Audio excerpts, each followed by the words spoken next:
Bible एक वर्ष में। नमस्कार, आप सबका बाइबल एक वर्ष में स्वागत है। आप सब ने जो कदम उठाया है प्रभु के वचन सुनने के लिए, यह हमारे जीवन के अंधेरों को दूर करेंगे और हमें प्रभु के प्रकाश में चलाएंगे। आज हम राजाओं के दूसरे ग्रंथ का अध्याय 3, 4, पहले इतिहास ग्रंथ का अध्याय 20 और प्रवक्ता ग्रंथ का अध्याय 30 सुनेंगे। प्रभु का वचन सुनने से पहले आइए हम ईश्वर से प्रार्थना करें। हे प्रभु, हम आपका वचन सुनने वाले हैं।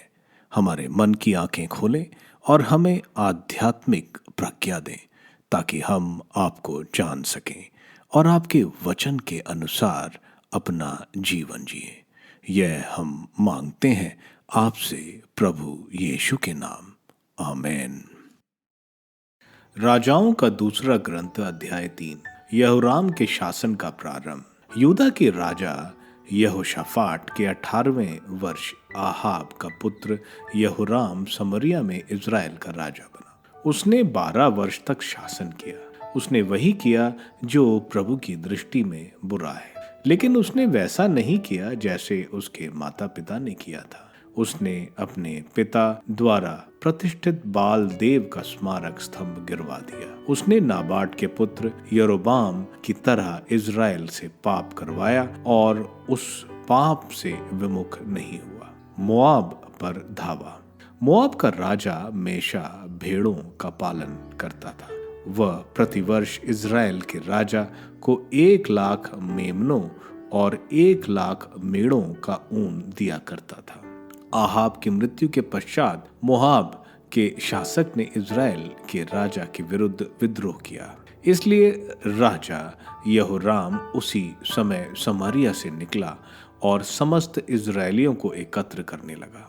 उसने यूदा के राजा यहोशाफाट से भी कहलवाया, मोआब का राजा मेरे प्रति विद्रोही हो गया है। क्या आप मेरे साथ मोआब से लड़ने के तैयार हैं? उसने उत्तर दिया, मैं आपके साथ जाऊंगा। आपकी तरह मैं, आपकी प्रजा की तरह मेरी प्रजा और आपके घोड़ों की तरह मेरे घोड़े तैयार हैं। फिर उसने पूछवाया, हम उन पर किस ओर से आक्रमण करें? उसने उत्तर दिया, एदोम के उजाड़ खंड की ओर से। तब इज़राइल का राजा यूदा के राजा और एदोम के राजा के साथ युद्ध के लिए निकल पड़ा। चक्करदार मार्ग से 7 दिन चलने के बाद उनकी सेना और उनके साथ के पशुओं के लिए पानी नहीं मिल रहा था। इज़राइल के राजा ने कहा, हाय, लगता है प्रभु ने हमें तीनों राजाओं को मोआबियों के हाथ देने यहाँ बुलाया है। यहोशाफाट ने पूछा, क्या यहाँ प्रभु का कोई नबी नहीं है जिसके द्वारा हम प्रभु से पूछ सकें? इज़राइल के राजा के एक सेवक ने उत्तर दिया, शफाट के पुत्र एलीशा यही है। वह एलियास के शिष्य रह चुके हैं। यहोशाफाट ने कहा, उनके मुख में प्रभु की वाणी निवास करती है। इसलिए इज़राइल का राजा यहोशाफाट और एदोम का राजा उसके पास गए। एलीशा ने इज़राइल के राजा से कहा, मुझसे आपको क्या? आप अपने पिता और अपनी माता के नबियों के पास जाइए। लेकिन इज़राइल के राजा ने उसे उत्तर दिया, नहीं, प्रभु ने तो हम तीनों राजाओं को मोआबियों के हाथ देने के लिए यहाँ बुलाया है। एलीशा ने कहा, विश्व मंडल के प्रभु की शपथ जिसका मैं सेवक हूँ, यदि यूदा के राजा यहोशाफाट के प्रति मुझ में संवेदना ना होती तो मैं ना आपकी ओर देखता और ना आप पर ध्यान देता। मेरे पास कोई वीणा वादक ले आइए। वादक वीणा बजाने लगा और प्रभु की प्रेरणा एलीशा को प्राप्त हुई। तब वह कहने लगा, प्रभु कहता है, इस घाटी में बहुत से नाले बनाओ।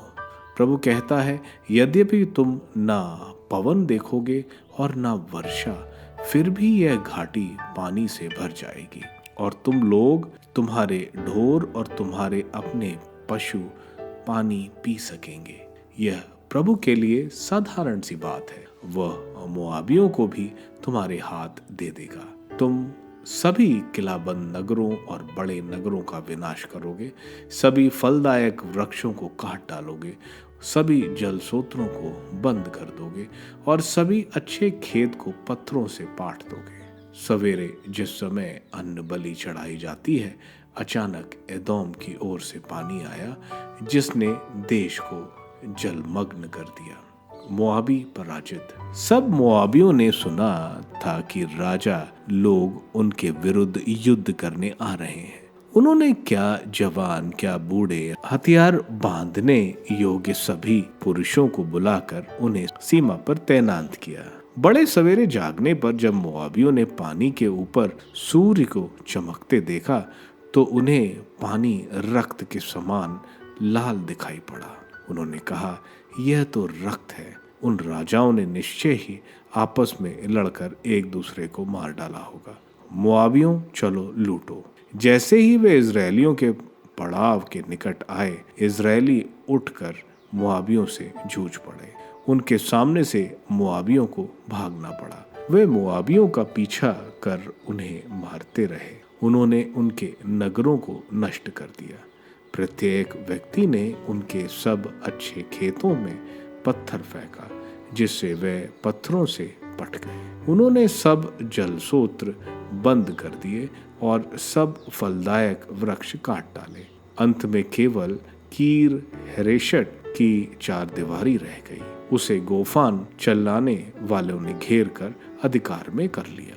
जब मोआब के राजा ने देखा कि वह हार रहा है, तो उसने 700 तलवारधारी सैनिकों के साथ घेरा तोड़कर एदोम के राजा के पास पहुंचने का निश्चय किया, परंतु वे इसमें असफल रहे। तब उसने प्राचीर पर अपने पहलौठे पुत्र की होम बलि चढ़ाई, जो उसके राज्य का उत्तराधिकारी था। तब इजरायलियों पर भारी प्रकोप पड़ा और वे हटकर अपने देश लौट गए। राजाओं का दूसरा ग्रंथ अध्याय 4। विधवा की ऋण मुक्ति। एक दिन नबियों के शिष्यों में एक की पत्नी ने एलीशा से प्रार्थना करते हुए कहा, आपके दास मेरे पति की मृत्यु हो गई है और आप जानते हैं कि आपके दास प्रभु भक्त थे। अब महाजन मेरे दोनों पुत्रों को दास बनाने के लिए आ रहा है। एलीशा ने उससे पूछा, तो मैं तुम्हारे लिए क्या कर सकता हूँ? मुझे बताओ कि तुम्हारे घर में क्या क्या है। उसने उत्तर दिया, आपकी इस दासी के घर में तेल से भरी एक कुप्पी के सिवा और कुछ नहीं है। उसने उससे कहा, जाओ और अपने सब पड़ोसियों से खाली बर्तन मांग लो, जितने अधिक ला सको ले आओ। तुम अपने पुत्रों के साथ घर जाकर भीतर से किवाड़ लगा दो। उन सब पात्रों में तेल डालो और जैसे जैसे वे भरते जाएं, उन्हें अलग रखती जाओ। वहां से घर आकर उसने अपने पुत्रों के साथ भीतर आकर किवाड़ लगा लिए। वे दोनों उसे बर्तन देते जाते और वे उसमें तेल डालती जाती। जब सारे बर्तन भर गए तो उसने अपने बेटे से कहा, और बर्तन दो। इस पर वह बोला, और कोई खाली बर्तन नहीं है। तब तेल बहना बंद हो गया। उसने जाकर यह सब हाल ईश्वर भक्त को सुनाया। उसने उससे कहा, जाओ तेल बेचकर अपना ऋण चुका दो और बचे हुए तेल का उपयोग अपने और अपने पुत्रों के लिए करो। सुनैमी का पुत्र एलीशा किसी दिन सुनैम होकर जा रहा था। वहां की एक धनी महिला ने उससे अनुरोध किया कि वह उसके यहाँ भोजन करे। इसके बाद जब जब उसे वहां होकर जाना था तो वह उसके यहाँ भोजन करता था। उसने अपने पति से कहा, मुझे विश्वास है कि जो हमारे यहाँ भोजन करने आया करते हैं वह एक ईश्वर भक्त संत है। हम छत पर एक छोटा सा कमरा बनवाएं। हम उसमें पलंग, मेज और कुर्सी और दीपक रख दें। जब वह हमारे यहाँ आएगा तो उसमें विश्राम करेंगे। एलीशा किसी दिन आया और छत पर चढ़कर वहां सो गया। उसने अपने सेवक गेहाजी को आज्ञा दी, शुनेमी स्त्री को बुला लाओ। उसने उसे बुलाया तो वह स्त्री उसके पास आई। तब उसने सेवक को आज्ञा दी, उससे कहो, तुम हमारे लिए इतना कष्ट उठाती हो, बताओ तुम्हारे लिए क्या किया जा सकता है? क्या तुम्हारे लिए राजा या सेनाध्यक्ष से कुछ निवेदन किया जाए? स्त्री ने उत्तर दिया, मैं अपने संबंधियों के साथ सुरक्षित हूँ। एलीशा ने कहा, मैं उस महिला के लिए क्या कर सकता हूँ? उसके सेवक गेहाजी ने उत्तर दिया, उसके कोई पुत्र नहीं है और उसका पति बूढ़ा है। एलीशा ने कहा, उसे बुलाओ। उसने उसे बुलाया और वह द्वार पर खड़ी हो गई। तब एलीशा ने कहा, अगले वर्ष इसी समय तुम्हारी गोद में पुत्र होगा। उसने उत्तर दिया, नहीं ईश्वर भक्त, अपनी दासी को झूठा आश्वासन नहीं दीजिए। वह स्त्री गर्भवती हुई और अगले वर्ष उसी समय उसने पुत्र प्रसव किया, जैसा कि एलीशा ने उसे आश्वासन दिया था। जब शुनेमी महिला का पुत्र बड़ा हो गया तो वह किसी दिन अपने पिता से मिलने गया, जो फसल काटने वाले मजदूरों के पास था। उसने अपने पिता से कहा, हाय मेरा सिर, मेरा सिर। पिता ने एक नौकर से कहा, उसे उठाकर उसकी माँ के पास ले जाओ।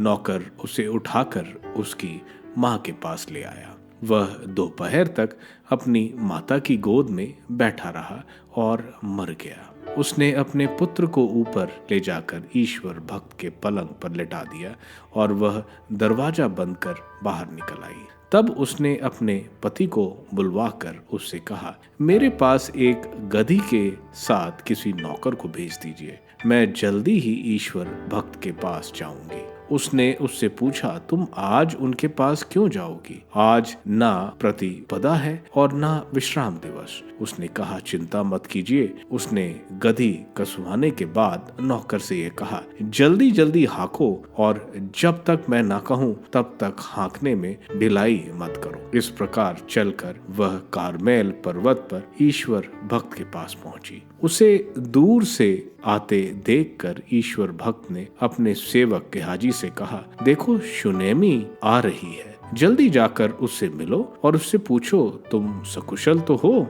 तुम्हारे पति सकुशल तो हैं और लड़का अच्छी तरह तो है? उसने उत्तर दिया, सब ठीक है। उसने पर्वत पर ईश्वर भक्त के यहाँ पहुंचकर उसके पांव पकड़े। गेहाजी उसे हटाने के लिए पास आया, लेकिन ईश्वर भक्त ने उससे कहा, इसे छोड़ दो, क्योंकि इसकी आत्मा दुखी है और प्रभु ने मुझसे इसका कारण छुपा लिया और मुझे बताया तक नहीं। वह कहने लगी, क्या मैंने श्रीमान से एक पुत्र की याचना की थी? क्या मैंने उस समय नहीं कहा था कि मुझे झूठा आश्वासन मत दीजिए? एलीशा ने गेहाजी को आज्ञा दी, अपनी कमर बांध लो और हाथ में मेरा डंडा लेकर वहां जाओ। यदि तुम्हें रास्ते में कोई मिले तो उसे प्रणाम नहीं करोगे, और यदि कोई तुम्हें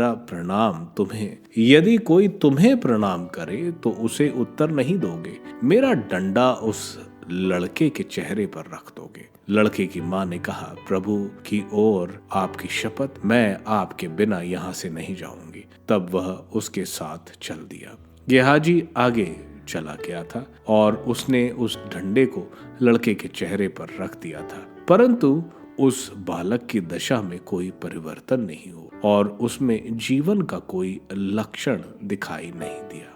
वह लौट आया और एलीशा से मिलकर उसने कहा, बच्चा जीवित नहीं हुआ। एलीशा ने घर आकर उस लड़के को अपने पलंग पर मरा हुआ पाया। वह कमरे के अंदर चला गया और दरवाजा बंद कर ईश्वर से प्रार्थना करने लगा। तब वह अपना मुख उसके मुख पर, अपनी आंखें उसकी आंखों पर और अपने हाथ उसके हाथों पर उस लड़के पर लेट गया। वह इस प्रकार उस पर तब तक लेटा रहा जब तक उसका शरीर गर्म ना होने लगा। इसके बाद एलीशा उठा और कमरे से इधर उधर टहलकर फिर लड़के पर लेट गया। तब लड़के को 7 बार छींक आई और उसने अपनी आंखें खोल दी। इस पर एलीशा ने गेहाजी को बुलाकर कहा, शुनेमी महिला को बुलाओ। वह उसके बुलाने पर आई और एलीशा ने उससे कहा, अपने पुत्र को ले जाओ।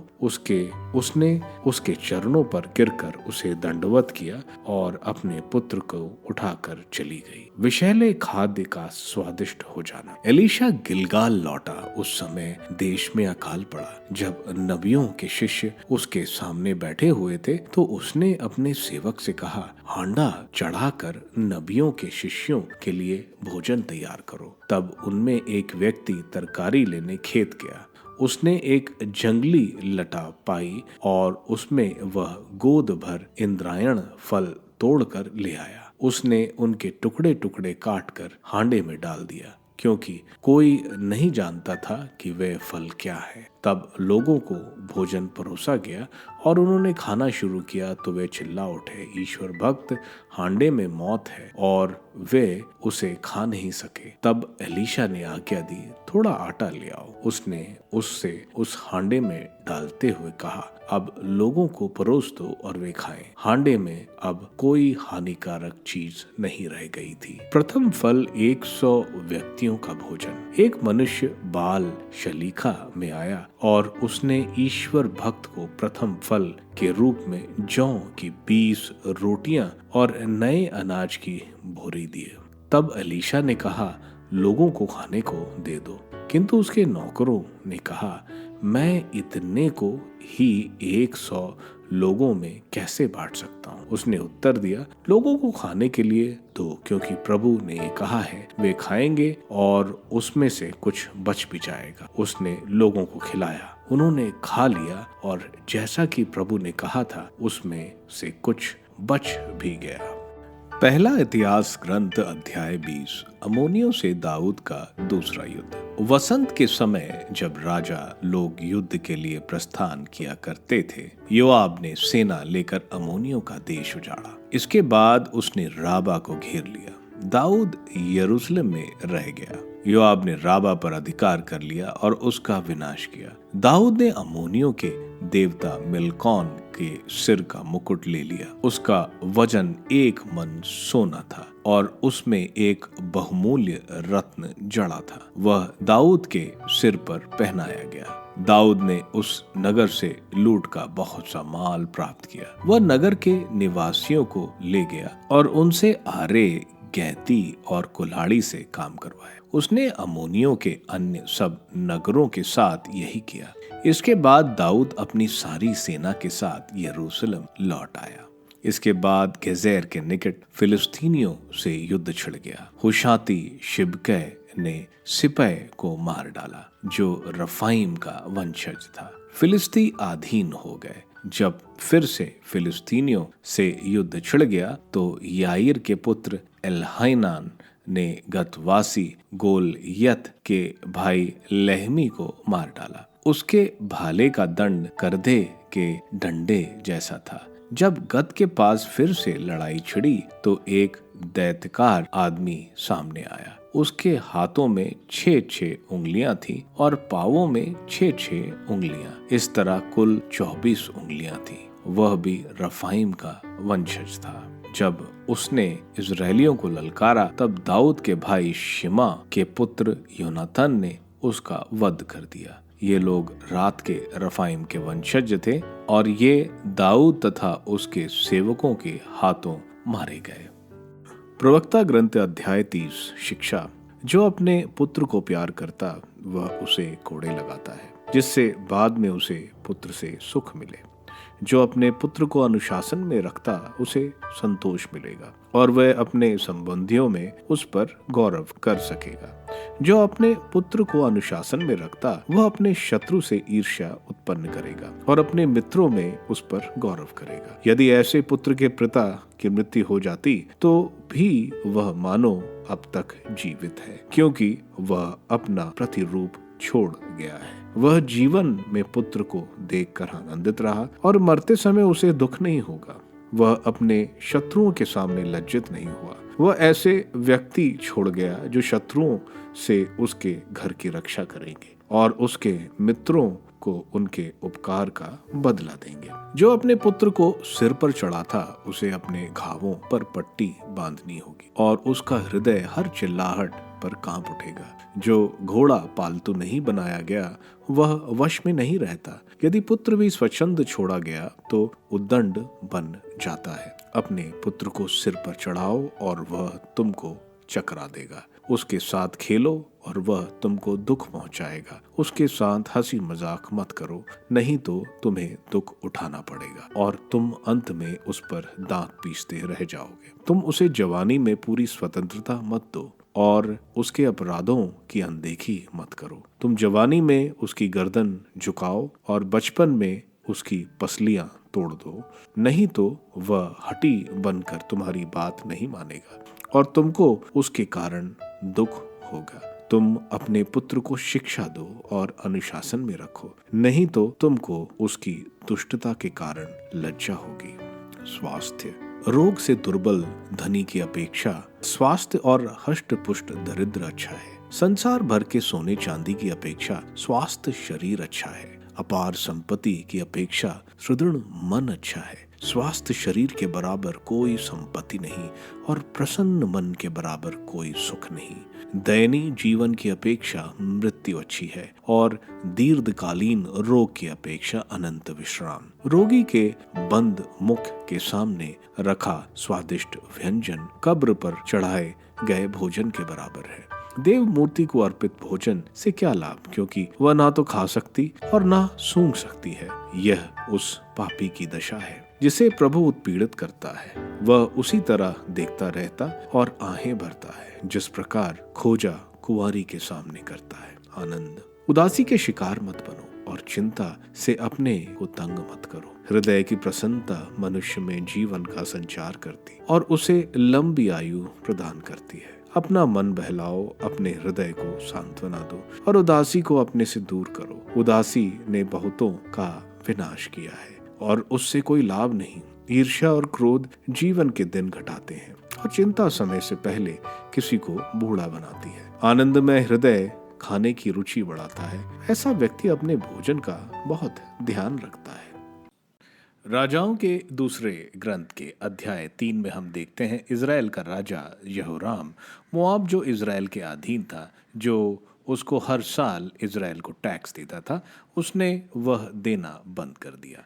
इसलिए यहोराम मोआब से युद्ध करने की सोचता है और यूदा भी इज़राइल के साथ युद्ध में आने को सहमत होता है। हमें मालूम है इज़राइल के राजा आहाब की पत्नी जज़ेबेल की पुत्री यूदा के राजा यहोशाफात के पुत्र से उसकी शादी हुई थी। हम देखते हैं यूदा भी इस युद्ध में शामिल होता है। इससे पहले आहाब के साथ रहमात गिलियाद में युद्ध में बहुत बुरी तरह ये दोनों हारे थे। हम देखते हैं यूदा का राजा यहोशाफात और ईदोम जो कि यूदा के अधीन था, तीनों मिलकर मोआब पर दक्षिण से आक्रमण का प्लान बनाते हैं। इस योजना की सफलता के लिए पानी होना बहुत अनिवार्य था, लेकिन इस इलाके में इनको पानी नहीं मिलता। उनको लगता है कि अब यहाँ ये तीनों की सेना और राजाओं की मौत हो जाएगी। यहोशाफात के कहने पर हम देखते हैं एलीशा इज़राइल के राजा को कुछ बताना नहीं चाहता, क्योंकि उसने ईश्वर के खिलाफ घृणित कार्य लोगों से करवाए थे। लेकिन वो यूदा के राजा यहोशाफात को बताता है कि जाकर युद्ध करो, मोआब पराजित होगा और ईश्वर इस सूखे इलाके में कल पानी से भर देंगे। ऐसा ही होता है, वो इलाके के वादी में ईश्वर पानी भर देते हैं। मोआब जब देखता है तो उसे पानी लाल रंग का नजर आता है और वो सोचता है कि ये तीनों सेनाएं आपस में लड़ मरी हैं और मोआब इज़राइल से लड़ने निकलता है। इज़राइल मोआब को बुरी तरह हराता है। हम देखते हैं मोआब के पूरे प्रदेश पर कब्जा किया जाता है। सिर्फ किरहेस्रेत जो मोआब की राजधानी थी वह बच जाती है। हम देखते हैं मोआब का राजा अपने बेटे की बलि चढ़ाता है चिमोश देवता को। उस समय ऐसी प्रथा थी कि देवता नाराज है जिसकी वजह से हार हो गई है। जब वे इंसानी बलि चढ़ाएंगे तो देवता खुश हो जाएंगे। इज़राइल और यूदा को बहुत बड़ी विजय मिली थी, लेकिन बलि के बाद ये घबरा जाते हैं, शायद डर जाते हैं, अपने अंधविश्वास के कारण वापस आते हैं। लेकिन अगर वे विश्वास के साथ लड़ते तो जीत उन्हीं की होती। अध्याय 4 में हमें एलीशा के चमत्कार देखने को मिलते हैं। एलीशा नबी लोगों के पाप क्षमा की तरफ ले जाते थे। एलीशा लोगों की परेशानियां दूर करने में काम करते थे। एलीशा नबी ने 8 चमत्कार किए थे। वहीं हम देखते हैं एलीशा नबी ने 16 चमत्कार किए थे। पहला हम देखते हैं एक नबी की विधवा एलीशा को अपनी गरीबी का बताने आती है और एलीशा उसको बोलता है कि उसके पास जो बोतल में तेल है उसको सारे बर्तनों में भरो। ऐसा ही होता है, स्त्री सारे बर्तन भरती है और बेचकर अपना ऋण चुकाती है और अपने जीवन निर्वाह के लिए कुछ इस्तेमाल करती है। दूसरा चमत्कार हम देखते हैं, क्योंकि एलीशा अपने शिष्यों के लिए बहुत यात्रा करते थे तो एक प्रतिष्ठित औरत एलीशा के लिए ऊपर एक कमरा बना देती है। यह औरत बांझ थी। एलीशा उसको वरदान देते हैं कि उसके पुत्र होगा। ऐसा ही होता है, लेकिन आगे चलकर यह पुत्र मर जाता है और हम देखते हैं एलीशा उसको जीवन वापस ला देता है। तीसरा हम देखते हैं खाने में जब लोग जहरीली बेल डालकर जिसमें सबकी मृत्यु का हाल बनता है, एलीशा उस खाने को खाने लायक बना देते हैं। इसके अलावा हम देखते हैं जब एक व्यक्ति कुछ रोटियां देता है मंदिर में, जिसको एलीशा सबको बांटने को बोलता है, जो कि बहुत कम थी, लेकिन एलीशा उसको बांटने को बोलता है। यह रोटी सबके लिए काफ़ी होती है और यह एक चमत्कार यहाँ होता है। पहले इतिहास ग्रंथ के अध्याय 20 में हम देखते हैं दाऊद के सेनाध्यक्ष योआब द्वारा अमोनाइट्स के ऊपर विजय देखते हैं, जिसमें बहुत सोना चांदी जवाहरात को बरामद किया गया। आगे हम 3 दानव की दाऊद की सेना के महारथियों ने किस तरह इनको मारा उसके बारे में बताया गया है। प्रवक्ता ग्रंथ के अध्याय 30 में बेनसिरा हमें बच्चों में अनुशासन की अहमियत के बारे में बता रहे हैं। अगर बच्चों को अनुशासित करेंगे तो वह दुख का कारण नहीं बनेंगे। दूसरा, खुशी के बारे में बेनसिरा बोल रहे हैं कि अच्छी सेहत सोने से ज़्यादा कीमती है। जो बीमार है ना तो वह सही तरह खाना खा सकता है। अच्छा भोजन किसी बीमार को परोसना किस काम का। आप सबको धन्यवाद ईश्वर के वचन सुनने के लिए। मैं आपसे विनती करता हूं कि आप बाइबल एक वर्ष में को दूसरों के साथ शेयर करें, क्योंकि प्रभु का वचन स्वयं प्रभु यीशु है। प्रभु को दूसरों को देने वालों को प्रभु की आशीष जरूर मिलेगी। मैं आप सबका बड़ी बेसब्री से कल इंतजार करूंगा। धन्यवाद।